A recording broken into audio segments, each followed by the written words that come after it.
आप में से कितने लोग हैं जो बहुत एक्साइटेड हैं आज के सेशन को लेकर के? तो अब मैं जैसे ही आपको नाम बताऊंगा उनका, जो हमारे आज के गेस्ट हैं, तो आपका जो एक्साइटमेंट लेवल है वो और बढ़ जाएगा। ये बताने से पहले कि गेस्ट कौन है, मैं आपको थोड़ा सा बताता हूं यूट्यूब के बारे में। यूट्यूब में क्या है कि पूरे वर्ल्ड की अगर बात करी जाए तो करोड़ों चैनल्स हैं जो अलग अलग जॉनर्स में हैं, अलग अलग कैटेगरीज में हैं। उसमें से दो बड़ी कैटेगरीज हैं, मोटिवेशन और education.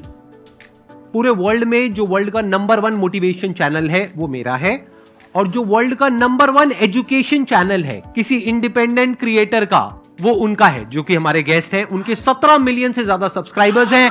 Please give an energetic and warm welcome to the one and only Khan sir.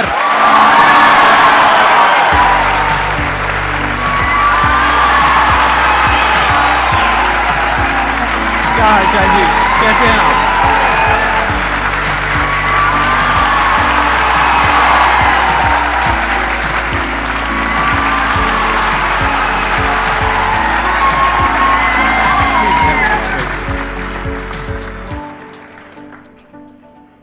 इससे पहले कि ऑडियंस आपसे कुछ पूछे या इंटरेक्ट करे, मेरे माइंड में एक क्वेश्चन है आपके लिए जी। जो बच्चे हैं वो आपके इतने दीवाने क्यों हैं, इतने पागल क्यों हैं आपके पीछे? मतलब मेरे कमेंट सेक्शन में भरा पड़ा था, खान सर कब आएंगे, खान सर कब आएंगे। मतलब ऐसा क्या जादू कर दिया आपने बच्चों के ऊपर? ये सवाल हम आपसे भी पूछते हैं, हमारे पे भी इतना कमेंट आया, इतना मेरे तो ऑफिस में लोग चले आए कि सर कब जा रहे हैं। अच्छा। क्योंकि हम लोग का तो एग्जैक्ट है, वही पढ़ाना है। हाँ। तो देखिए, हम लोग का मेन है कि बच्चों को जो जरूरत रहती है कि अगर लड़का पढ़ने आ रहा है ना, उसके मन में कोई डाउट ना रह जाए। हम उसको कहते हैं कि हम तुम्हें पढ़ा रहे हैं, दम है तो भूल के दिखाओ, याद करके नहीं।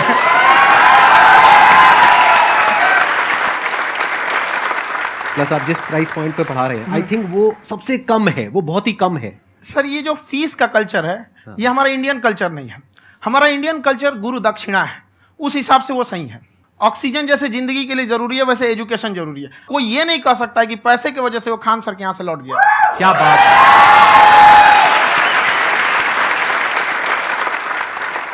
मैंने देखा कि आपका ये जो चैनल है कि ये पिछले 3 साल के अंदर अंदर ही ग्रो किया है। हमको जब चैनल शुरू हुआ तो एक दिन में हम 4-5 वीडियो बनाए।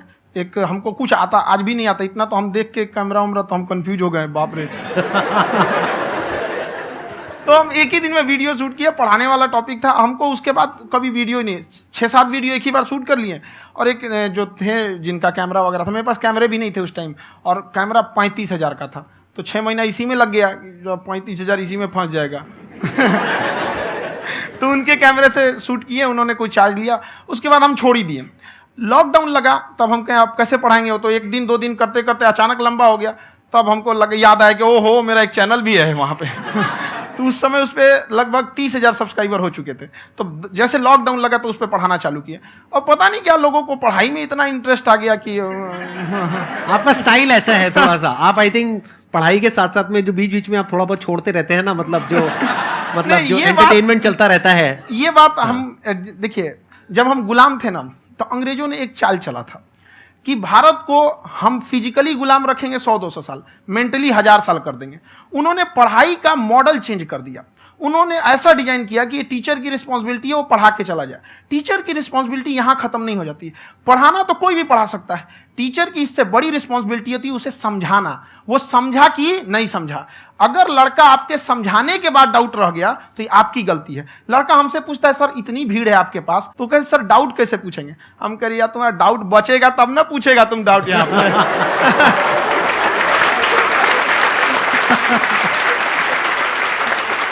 कॉन्फिडेंस नेक्स्ट लेवल है खान सर का, मानना पड़ेगा। और शायद यही वजह है इनकी जो ग्रोथ है उसका। किसी ने शायद सपने में भी नहीं सोचा होगा कि पिछले 2 साल के अंदर अंदर जो आपके चैनल की ग्रोथ हुई है, जैसे आप खुद ही बता रहे हैं कि लॉकडाउन के टाइम पे आपके 30,000 के करीब सब्सक्राइबर्स थे, आज की डेट में 17 मिलियन है। और मेरा एक क्वेश्चन और है, इससे पहले कि ऑडियंस में से आपसे कोई क्वेश्चन पूछे, कि कई बार आप ऐसे भी टॉपिक्स टच करते हैं जो थोड़े से कंट्रोवर्शियल हैं या थोड़े से सेंसिटिव हैं, जिसके ऊपर बात करने की हिम्मत आई थिंक बहुत ही कम लोगों में है। तो आपको कभी ये नहीं लगता है कि कहीं ज्यादा तो नहीं हो रहा है, इसको थोड़ा रोक देते हैं, थोड़ा कम कर देते हैं? क्योंकि कोई लाइन ही नहीं है वैसे तो बोलने को, तो आप कुछ भी बोल दो, कितना भी बोल दो। हुई है कंट्रोवर्सी बहुत बार। एक्चुअली बचपन से हमको फौज में जाना था, और फौज वालों के लिए ये सब मायने नहीं रखता। उसको करना है मतलब करना है, तुम सामने कुछ भी रहो, डजंट मैटर।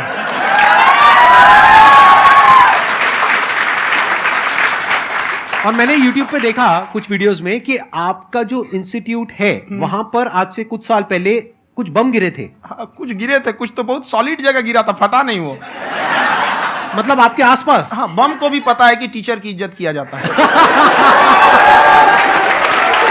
क्या बात है, क्या बात है। मैं समझ पा रहा हूं कि ये आपके अंदर जो एटीट्यूड है ये कहां से आ रहा है, क्योंकि आप बचपन से ही फौज में जाना चाहते थे, तो आप जंग के मैदान में ही खड़े हैं एक तरीके से। बस फर्क ये है कि आपके हाथ में कलम है, हथियार ना हो करके। हथियार से एक आदमी की जान जा सकती है, हाँ। कलम से बहुत ताकत होता है। शिक्षा एक ऐसा हथियार है ना, हर कुरीतियों से लड़ सकता है, हर तरह की समस्याओं से। और ये एक ऐसा हथियार है, मेटल डिटेक्टर में भी नहीं पकड़ाता है।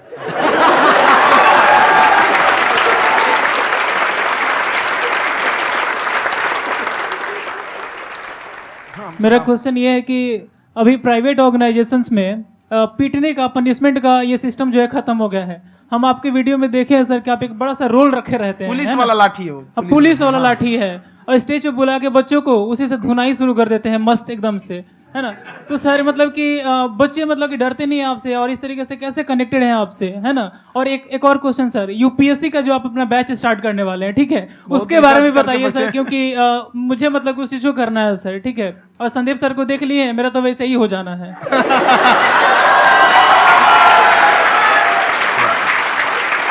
क्या हो जाना है? मेरा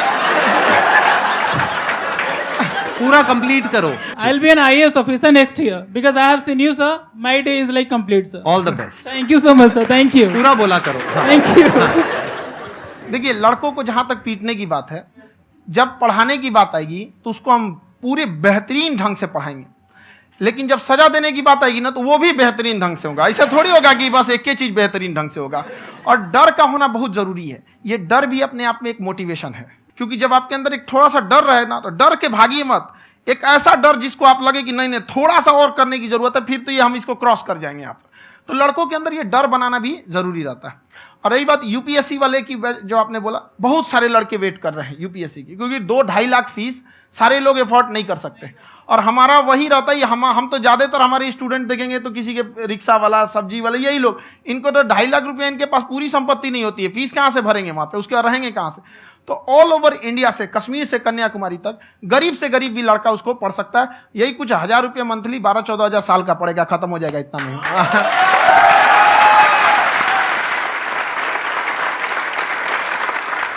ये जो डंडे वाली बात इन्होंने कही, ये सच है? मतलब आप हाँ, सच में एक डंडा रखते हो पुलिस का ही है वो, और मारते हो? हाँ।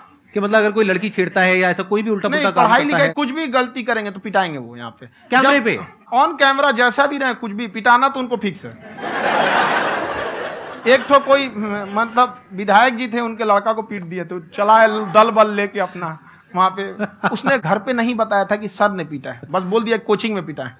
बाद में पता चला हम पीटे हैं, तो उसके पिताजी मेरे सामने और पीटे।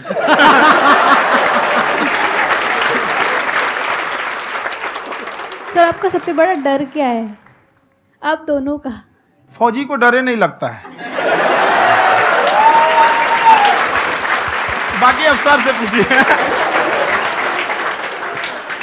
आज के सेशन से पहले कोई डर नहीं था, लेकिन अब मुझे इनकी डंडे वाली कहानियां सुन करके डर लग रहा है कि कहीं मैंने गलती से कुछ बोल दिया अरे ऐसा और नहीं। इन्होंने कहीं पीछे कुछ रखा हुआ है, और यहीं आ करके अगर इन्होंने मेरी पिटाई कर दी तो बहुत बुरा हो जाएगा। तो इसलिए हमको थोड़ा डर लग रहा है।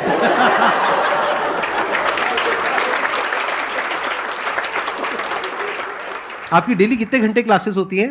6-7 घंटे। अभी भी खुद ही करते हो आप? हाँ, जो भी हमारे classes स्टाफ करते हो। परेशान रहते हैं। हम 1:30-2 बजे सोते हैं, सुबह 6 बजे उठ जाते हैं, परेशान रहते हैं। यार इतना क्यों करते हो, है ना? कभी तो उनको भी साथ साथ लगना पड़ता है ना। उनको साथ साथ लगना पड़ता है। हम जग गए तो कोई सोया थोड़ी रहेगा, परेशान रहते, दिन में सोते ही नहीं है, बेचारा कहीं कहीं जाके सोते रहता है। तो हम सीट बांध दिए कि भाई तुम इस समय सो जाना, तुम इधर सो जाना। आपकी शादी हो गई या नहीं हुई अभी? मेरी खुशहाली देख के आप आइडिया लगा सकते हैं।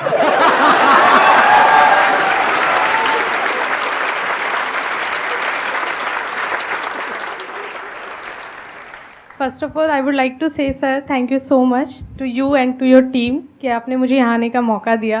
एंड सर अब तक मैंने आपको सिर्फ फ़ोन या लैपटॉप में ही देखा है दोनों को, आज फर्स्ट टाइम लाइव देख रही हूँ तो बहुत अच्छा लग रहा है।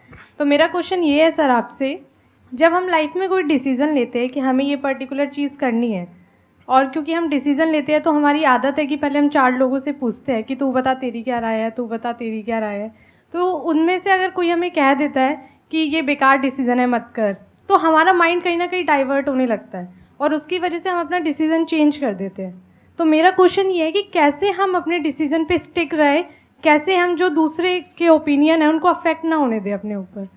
दूसरे से सलाह लेने से पहले एक बार खुद उस पर रिसर्च कर लेना चाहिए, ताकि आप सामने वाला क्या सलाह दे रहा है आपको समझ में आना चाहिए। यहाँ पर ऐसा नहीं है कि कई बार ऐसे होते हैं कि दूसरे वाले को एक्सपीरियंस होता है, तो अगर आपको पहले से आइडिया है, उसके बारे में आप बेहतरीन ढंग से रिसर्च किए हैं कि क्या इसमें प्लस पॉइंट है क्या निगेटिव है, उसके बाद आप किसी से सलाह लेने जाइए। ये नहीं कि मन में आया सीधा बता गड़बड़ा जाएगा। तो वहाँ पे पहले आपको R&D करना पड़ता है, समझ में आया कि नहीं। और जिंदगी हो या गाड़ी, जीतेगा वही जो टाइम पे गियर चेंज कर रहा है। तो डिसीजन चेंज करना बहुत ज़्यादा गलत नहीं है। इन्होंने बहुत अच्छी बात कही है और मैं इसी बात में थोड़ा सा और ऐड ऑन करूंगा कि ये जो आपने कहा ना कि अपने डिसीजन पे स्टिक कैसे रहें, ये कोई अच्छी क्वालिटी नहीं है, क्योंकि टाइम टू टाइम आपको अपने डिसीजंस को चेंज करना होता है। जैसे आपने 4 लोगों से डिस्कस किया, कोई इंसान कुछ पॉजिटिव बोल रहा है, कोई नेगेटिव बोल रहा है, उससे फर्क नहीं पड़ना चाहिए। डिपेंड ये करता है कि वो जो बोल रहा है उसका बेसिस क्या है। क्या वो किसी नॉलेज या एक्सपीरियंस के बेस पे बोल रहा है या ऐसे ही कुछ भी बोल रहा है? ऐसे ही बोल रहा है तो फिर उसकी बात पे ध्यान क्यों दे रहे हो? अगर किसी नॉलेज या एक्सपीरियंस के बेस पे बोल रहा है, फिर चाहे वो पॉजिटिव बोल रहा है चाहे नेगेटिव बोल रहा है, दोनों ही मायने रखता है। उसके बाद में रिसर्च करनी है और फिर रिसर्च करने के बाद में फाइनल डिसीजन अपना खुद का होना चाहिए। अब वो डिसीजन उससे अलग भी हो सकता है जो आपने पहले लिया था, और वो सेम भी हो सकता है। सर मेरा क्वेश्चन दोनों से है आपसे, how to deal procrastination and laziness. हमारा ब्रेन है ना, ये बहुत आलसी टाइप का है, इसको आराम खोजना पसंद है। अब थोड़ा सा भी अब इसको आराम की ओर लेके चलेगा ना तो फिर उधर ही रहेगा। आप सोचेंगे 10 मिनट आराम कर लेते हैं ना, तो 10 मिनट 2 घंटा बना देगा। उसको टॉर्चर कीजिए, चल 10 मिनट बाद में। उसको आप उस पर हावी मत, वो कह रहा है कि हमको आराम चाहिए, आपको हाँ आराम मिलेगा, पहले काम फिर मिलेगा आराम। तो आप उसके हिसाब से मत चले। आपका मन कर रहा है थोड़ा सा देख लेते हैं, कोई नोटिफिकेशन आया, आप कोई काम कर रहे हैं, क्यों पहले काम कर लीजिए, बाद में देखिएगा ना नोटिफिकेशन।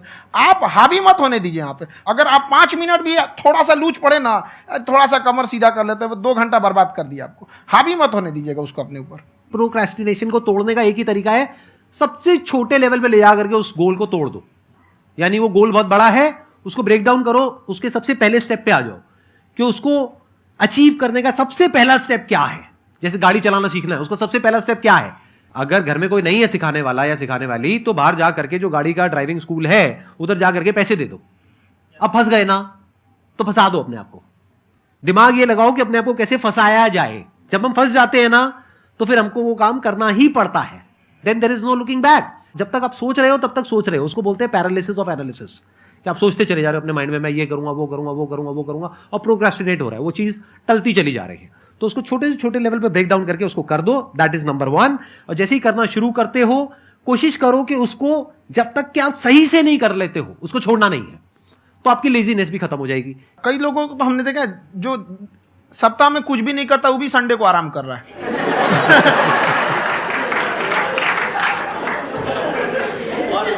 वैसे कहा भी जाता है कि अगर कोई काम आपको करवाना है ना, तो ऐसे किसी इंसान को दो जो बिजी है। हाँ। ऐसे आदमी को मत दो जो खाली है। ये परफेक्ट एग्जाम। किसी को भी आप देखिएगा जिसको आप कहते हैं कि मतलब थोड़ा ठीक ठाक आप समझते हैं कि नहीं ये बहुत आगे निकल, वो एक काम को खत्म करने के बाद कभी आराम नहीं करेगा। एक काम खत्म हुआ उसको लगेगा हाँ एक खत्म हो गया, अब दूसरा करना चाहिए। और वही जिसको देखिएगा एक खत्म हो गया अरे आराम करना चाहिए, कभी नहीं, लाइफ में आखिरी सांस तक। सर यहाँ पे सब हिंदी में पूछते हैं, इंग्लिश में पूछते हैं, मैं भोजपुरी में पूछूं? जौन भाषा ठीक लगे तोने में पूछ दो। हाँ सर।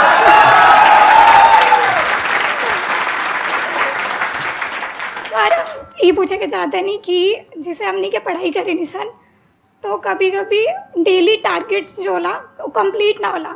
अगर टारगेट्स कंप्लीट भी होला तो फिर ऐसा इरिटेशन या फिर वो एंजाइटी या फिर कि और करना है या फिर अभी नहीं हुआ, वो चीज़ हमेशा रहेला। तो वो कम कैसे करल जाए?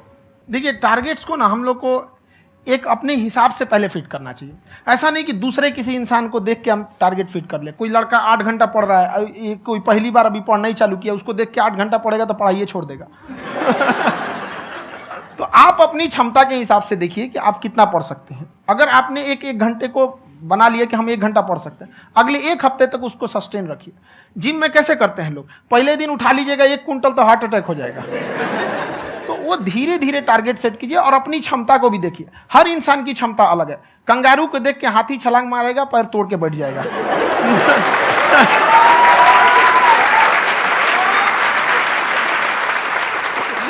अब संदीप सर का मोटिवेशन देख के इसका मतलब क्या कि ट्रेन के आगे खड़ा हो जाएंगे, ढकेल देंगे तुमको। हालांकि ऐसा कर देते हैं, लेकिन ऐसा करिएगा लोग नहीं, क्षमता पता होना चाहिए। आपके अंदर एंजाइटी हो रही है कि मैंने कर तो लिया है। आप ये नहीं कह रहे कि मैंने कुछ भी नहीं किया है फिर मेरे को एंजाइटी हो रही है। आप ये कह रहे हो मैंने काफी कुछ कर लिया है फिर भी एंजाइटी हो रही है कि कहीं कुछ छूट तो नहीं गया है। तो बेसिकली आपको ये देखना है कि अगर आपके अंदर ये एंजाइटी हो रही है, that means you are a very good student. आप एक अच्छे स्टूडेंट हो। क्यों? क्योंकि बहुत सारे स्टूडेंट्स तो ऐसे हैं उनको पढ़ने के नाम से एंजाइटी होती है। तो आपको एंजाइटी हो रही है कि मैंने पढ़ लिया, दिन में मानो 8 घंटे का आपने टारगेट सेट किया और 6 घंटे पढ़ लिया, या मान लो 8 घंटे भी पढ़ लिया, फिर भी एंजाइटी हो रही है कि मैंने 10 घंटे नहीं पढ़ा। तो ये तो अच्छी क्वालिटी है ना, ये तो एक ब्रिलियंट स्टूडेंट की क्वालिटी है। क्योंकि एंजाइटी उसी को होती है जो केयर करता है, जिसको परवाह है, उसी की तो एंजाइटी होती है। जैसे माँ को अपने बच्चे की, जैसे एक माँ को अपने बच्चे के, जैसे एक माँ को अपने बच्चे को लेकर के एंजाइटी होती है। हंस लो मजाक उड़ा लो मेरा। कोई बात नहीं, एडिट कर देंगे इसको हम। हाँ।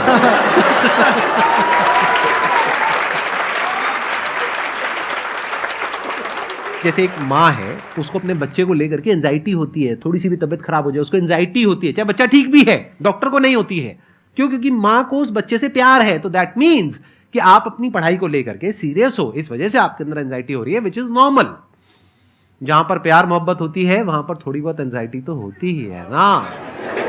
समझ रहे हो ना मैं क्या कहना चाह रहा हूं? आप लोग समझ रहे हो ना मैं कहां जा रहा हूं? जब वो किसी और से बात करती है तो एंजाइटी होती है ना।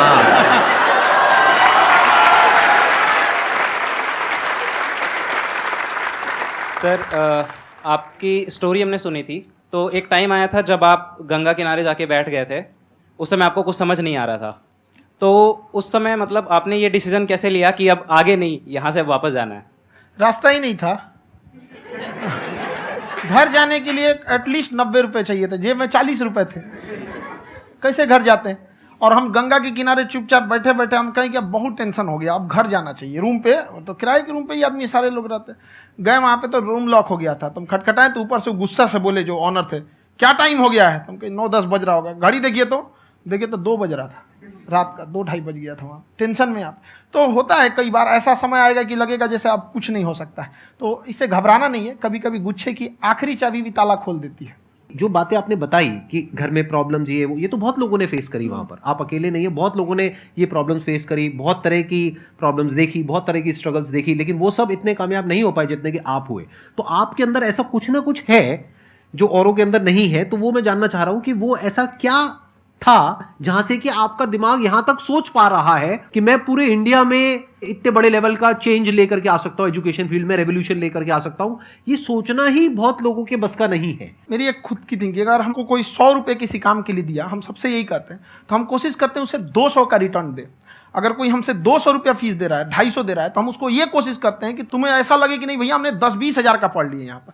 वो ईमानदारी से कभी कमी नहीं। और हमेशा अगर हम प्रॉमिस एक्स का करते हैं तो डिलीवर 4x करना चाहते हैं। ध्यान से सुनना और ध्यान से समझना इस फर्क को। अगर आप समझ पाए तो बहुत आगे जाओगे लाइफ में।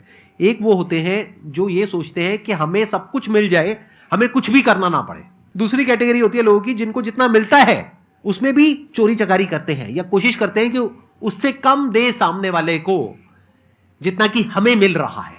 तीसरी कैटेगरी होती है लोगों की, जो इनके जैसे लोग होते हैं, वो क्या करते हैं, वो ये सोचते हैं कि अगर मैंने किसी से 1 रुपए भी लिया, देखा जाए तो 200-250 रुपए कुछ भी नहीं होता है, 200-250 रुपए अगर मैंने लिया तो कैसे उसको 400 रुपए की वैल्यू दूं। ये जो थिंकिंग है ना, यही एक फर्क होता है एक ऐसे इंसान में जो बहुत आगे निकल जाता है और उस इंसान में जो मीडियोकर रह जाता है। आप अपने आप को अपने आप के ऊपर समय दीजिए, उसको डेवलप कीजिए। जब आप अपने आप के ऊपर खर्च करते हैं तो आने वाले समय में लोग गूगल पे आपको सर्च करते हैं। क्या बात है सर, ये आपने अभी बनाया है या ये कोई पुराना आपका वो है? बनते रहता है इसे, फ्लो में बन जाता है। आपके अंदर ना सर एक कवि छुपा हुआ है कहीं ना कहीं जो बाहर आना चाहता है। कभी ना कभी आपने सोचा होगा कुछ कभी कभी देखिए, एक चीज है, संगत का बहुत अच्छा असर पड़ता है। ये चीज को हमेशा, संगति का मतलब लोग हल्के में ले लेते हैं। संगति का मतलब होता है संग संग गति। तो अच्छे लोग के साथ रहेंगे तो संग संग अच्छी गति होती जाएगी, खराब में रहेंगे तो ये भी होता है। बट अपने आप को थोड़ा सोचना चाहिए कि हम केवल जी के मर जाएं इसके लिए नहीं आए हैं।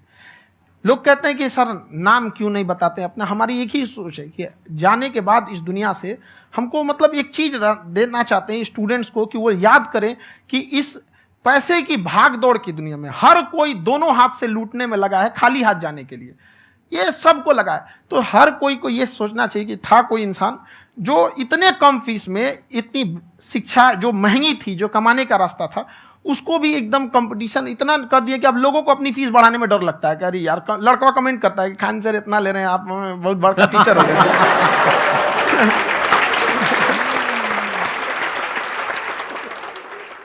खान सर की एक क्लिप है, ये समय और समझदारी में बहुत फ़र्क होता है। अगर समय रहते समझदारी आ गई तो इंसान कामयाब हो गया, लेकिन अगर समय चला गया फिर समझदारी आई फिर तो बेकार है। तो सर मतलब कुछ आपको ऐसी चीज़ लाना चाहिए जो मतलब बच्चों जो तैयार हो रहे हैं उनको ये चीज़ें मतलब एंड टाइम पे दिखे। समझ रहे हैं आप मेरी बात? नहीं समझ?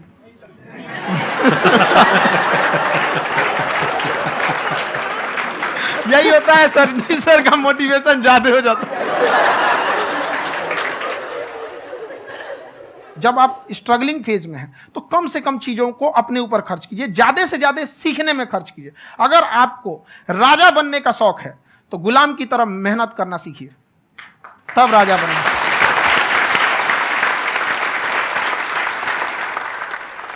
ये दुख, ये दर्द, ये सब तेरे अंदर है। तू अपने बनाए इस पिंजड़े से बाहर निकल के देख, तू अपने आप में एक सिकंदर है।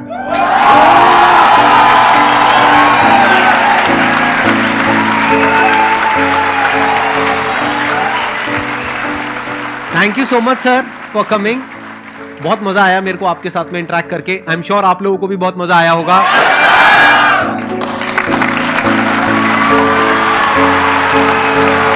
Thank you so much ji.